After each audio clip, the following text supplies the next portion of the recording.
राय रामभद्राय रामचंद्राय वेदसे रघुनाथाय नाथाय सीताया पते नमः।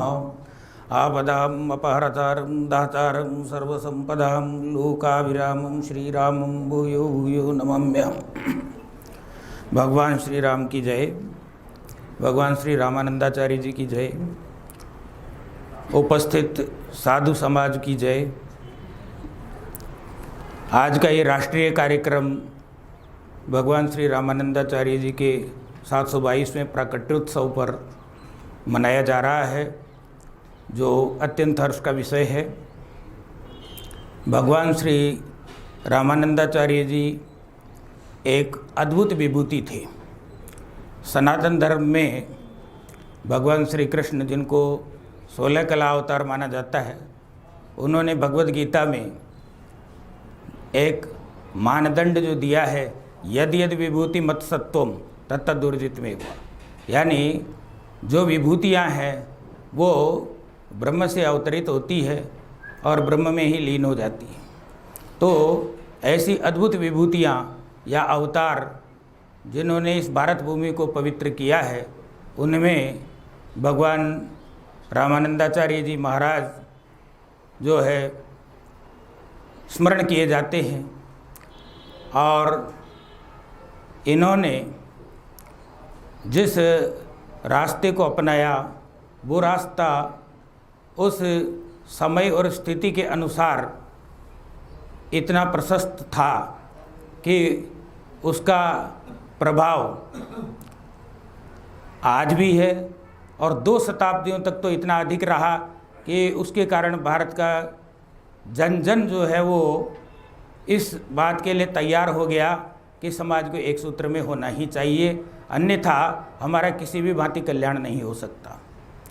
पूर्व में 3 धाराएं प्रचलित थी, ज्ञान की धारा, भक्ति की धारा और कर्म की धारा, जिनको भगवान कृष्ण ने गीता में बताया भी है। और भगवत प्राप्ति के ये 3 ही मार्ग जो है वो बताए गए हैं, लेकिन 3 मार्गों में बड़ी विशृंखलता है। जब ज्ञान मार्ग में अधिक प्रवेश हो जाता है तो भक्ति और कर्म मार्ग जो है वो विशृंखलित हो जाते हैं, और जब भक्ति मार्ग में प्रवेश हो जाता है तो ज्ञान मार्ग और कर्म मार्ग दोनों जो है वो विशृंखलित हो जाते हैं। व्यक्ति जब कर्म मार्ग में लग जाता है तो ज्ञान और भक्ति दोनों जो है विशृंखलित हो जाते हैं। तो क्या है कि इन तीनों का भी समन्वय रहना चाहिए, इसलिए आचार्य जी ने क्या है कि तीनों मार्गों को प्रशस्त किया। ज्ञान मार्ग के रूप में उन्होंने क्या है कि प्रस्थान त्रयी पर भाष्य लिखा, और ये प्रस्थान त्रयी पर भाष्य लिखना एक सहज काम नहीं है, किसी विद्वान का काम नहीं है। ये नहीं कह सकते कि वो विद्वान थे इसलिए लिख दिया, ये तो विभूतियों का ही काम है जो ही करते हैं। भगवान शंकराचार्य से लेकर के और जितने भाष्य लिखे गए प्रस्थान त्रयी पर, वो सब भाष्यकार ब्रह्म की विभूतियाँ ही हैं, और उनके अलावा किसी के बस की बात नहीं है कि उस विषय को इतने सांगोपांग रूप में प्रस्तुत कर सके। इसी के साथ साथ उन्होंने जो है वो भक्ति मार्ग के माध्यम से भी संपूर्ण जनता को भगवान श्री राम की भक्ति में लगाया, सगुण भक्ति में लगाया। और जो निर्गुण भक्ति और सगुण भक्ति का पहले से मार्ग प्रचलित था, तो उस मार्ग में निर्गुण भक्ति के अनुयायी तो बहुत थे, लेकिन क्या है कि समाज जो है उस समय जो धारा थी वो उसका विश्वास ईश्वर में कम हो रहा था। इसलिए क्या है कि सगुण भक्ति के माध्यम से उन्होंने इतनी प्रेरणा दी कि जन जन जो है वो भक्ति के मार्ग पर आरूढ़ हुआ। और 15वीं शताब्दी तक, तो यानी लगभग 2 शताब्दियों तक यहाँ पर इतने संत हुए कि आज क्या है कि उनके लिए इतने ग्रंथ हैं कि उनकी भी कमी पड़ रही है, कि इतने ग्रंथ उन्होंने रच डाले जो आज कहीं उपलब्ध नहीं होते।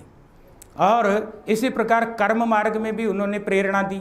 तो देखिए, ज्ञान मार्ग में जो इन्होंने प्रेरणा दी, उसका सबसे बड़ा जो भाष्य इन्होंने लिखा प्रस्थान त्रयी पर, वो आनंद भाष्य जो है वो नाम उसका इन्होंने रखा। और ये जो भाष्य किया, ये एक अद्भुत भाष्य है। देखिए कि भाष्य किसको कहते हैं। पहले तो भाष्य एक समुद्र है।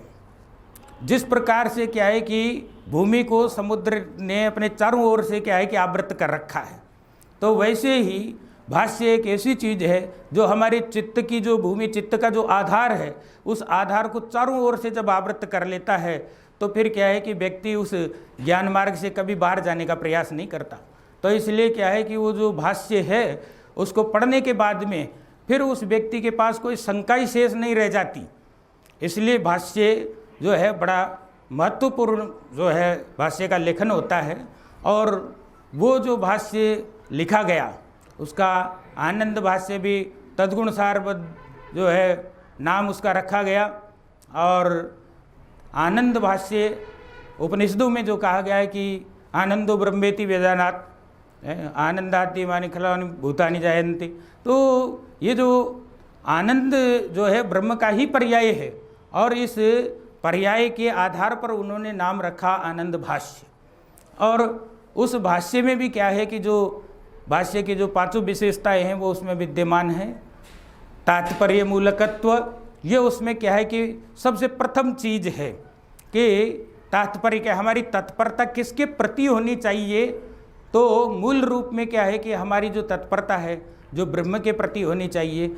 और उस ब्रह्म का भी उन्होंने क्या है कि निर्विशेष ब्रह्म का उन्होंने खंडन किया और सविशेष ब्रह्म का विशेष रूप से प्रतिपादन किया कि ब्रह्म तो निर्विशेष हो ही नहीं सकता, निर्गुण हो ही नहीं सकता, यानी गुणों से रहित हो ही नहीं सकता।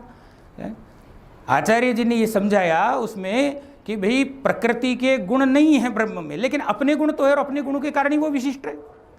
अन्यथा तो क्या है कि ब्रह्म को यदि आप गुण रहित मानेंगे तो फिर उसमें विशेष बचेगा ही क्या।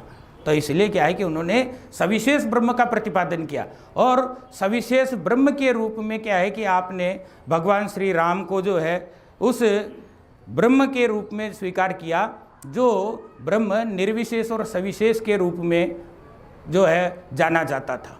इसी प्रकार से क्या है कि जो अद्वैत की धारा जो चल रही थी भगवान शंकराचार्य ने प्रतिपादित की और भगवान रामानंदाचार्य से पहले तक के सब आचार्य उसको मानते हुए आ रहे थे कि भाई जो है जीव और ब्रह्म एक है, जीव और ब्रह्म एक है। लेकिन भगवान रामानंदाचार्य जी ने ये कहा कि जीव और ब्रह्म एक नहीं है, जीव और ब्रह्म भिन्न ही है, क्योंकि एक नहीं हो सकते।